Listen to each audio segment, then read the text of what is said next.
ৰঙিয়াৰ মুৰাৰাত এগৰাকী মহিলা সন্ধানহীন। মহিলাগৰাকী ৰঙিয়াৰ মুৰাৰাৰ পূৰবী কাকতি। 25 মাৰ্চৰ নিশাৰ পৰাই সন্ধান নাই পূৰবী কাকতিৰ। ইতিমধ্যে ৰঙিয়া থানাত এজাহাৰ দাখিল কৰিছে পূৰবী কাকতিৰ পৰিয়ালে। বৰ্তমানেও কোনো সংসূত্ৰ লাভ কৰা নাই আৰক্ষীৰ ফালৰ পৰা। পূৰবী কাকতিৰ স্বামীৰ পৰিয়ালৰ লগত দীৰ্ঘদিনৰ পৰা নাছিল সম্পৰ্ক।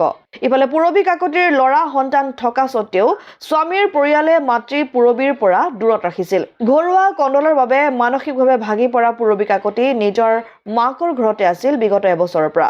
নলবাৰীৰ ঘগ্ৰাপাৰৰ নয়নমণি দাসৰ সৈতে 2018 চনত বিবাহপাশত আবদ্ধ হৈছিল। সম্প্ৰতি নয়নমণি দাসৰ পৰিয়ালৰ ফালৰ পৰা নাই কোনো যোগসূত্ৰ।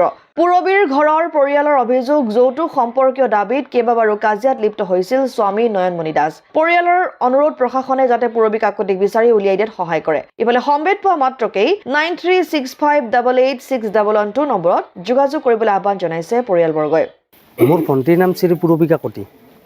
তাইক বিয়া দিছিলোঁ 2018 6 মাৰ্চত। মই ডিফুত বিয়া দিছিলোঁ কাৰ্বি আংলং। তাতে বিয়া দিওঁতে এটা বেবীও আছে 3 বছৰীয়া। এতিয়া তাহাঁতৰ ঘৰৰ ফালত তাতে কি এনেকুৱা পাৰিবাৰিক কণ্ডলৰ কাৰণে ল'ৰাটোৰ নাম আছিলে নয়নমণি দাস।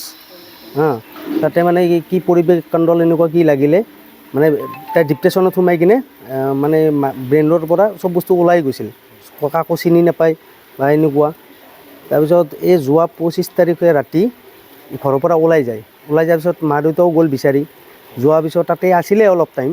ৰাতিপুৱা 6টা চাৰে 6টা মানৰ পৰা আজিলৈকে এতিয়ালৈকে দেখা দেখি নাই। তাৰপিছত মই ৰঙিয়া থানাত এজাহাৰ এখন দাখিল কৰিলোঁ।